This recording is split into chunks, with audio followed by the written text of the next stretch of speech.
there traditionally haven't been a lot of venues for us, and that was one of the main motivations in creating this venue, because we're musicians ourselves. So we were doing it for the whole community, and it was also serving us, giving us a venue to play. Same thing with Culture Fest and Earth Day Festival and the other events that we produce year round. Just opens more doors of opportunity.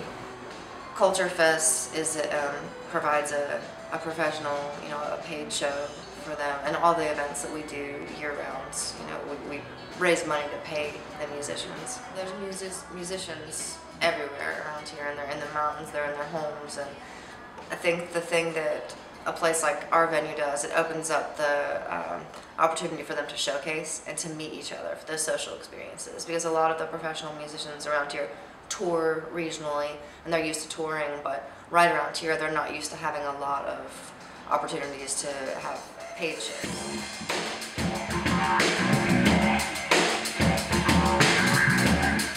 But right now the local community showcases here all the time. We've got our Monday night open stage night, and it's just regular weekly fellowship and music and showcasing. We've got a recording studio here too, a real high functioning, high quality state of the art. Yeah, so the artists that need to record, the great studio rates here for them.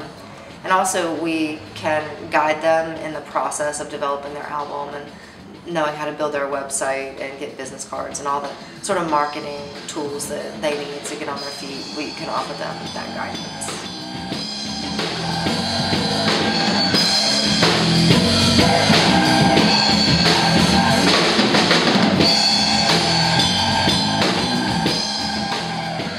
And it's possible because the real estate is so affordable here in this downtown. We were able to get this building, the building across the street, which houses the music school, and then we have the Turnaround concert gathering hall next door, which provides a gathering space for all of us.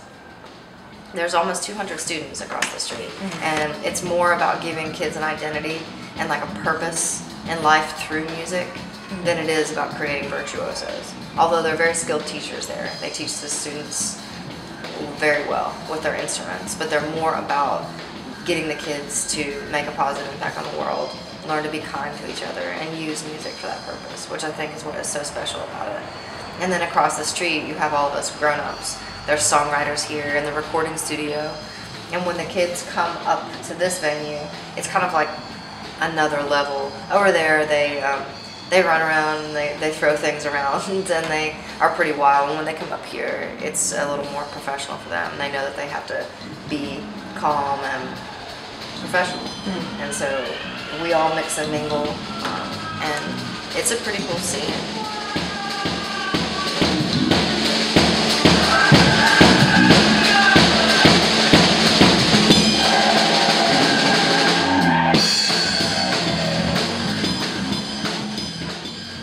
One of my wisest friends, he goes by Captain Laserblast. He's a professor at the local university. He's got his studio here, and he says open mic is like church to him. He's here every week. He absolutely loves it.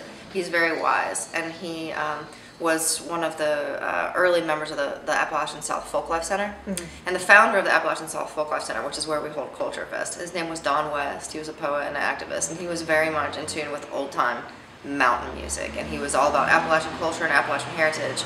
And when Dr. Mainland came onto the scene, Don actually said to him, "We don't need your type around here," because he was a professor and he was from the outside. And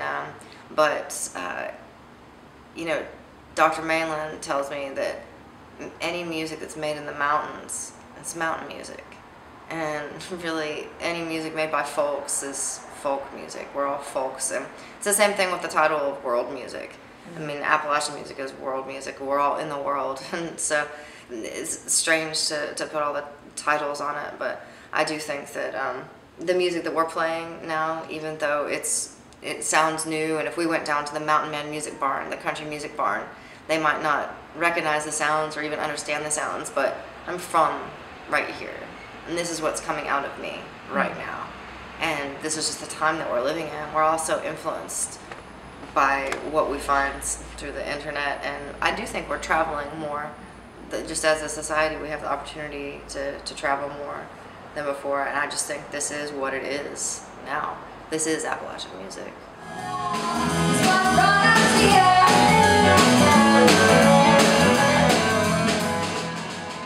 we usually check the other box, you know, when they're getting us to define the genre. Something that iTunes would just smash a bunch of genres together that don't make sense. Right. We go with Americana a lot right now. We say eclectic Americana. Okay. Because, I mean, I think that I can't get away from my West Virginia roots. And, I mean, I grew up in choir singing, you know, the Appalachian, West Virginia Hills and all those old ballads, you know, from Appalachia. So they're somewhere inside of me, and they're somewhere within my realm of influence. And I know that I can't escape that, nor would I want to. I think it all just layers on top of itself to create whatever sound is coming out of me now.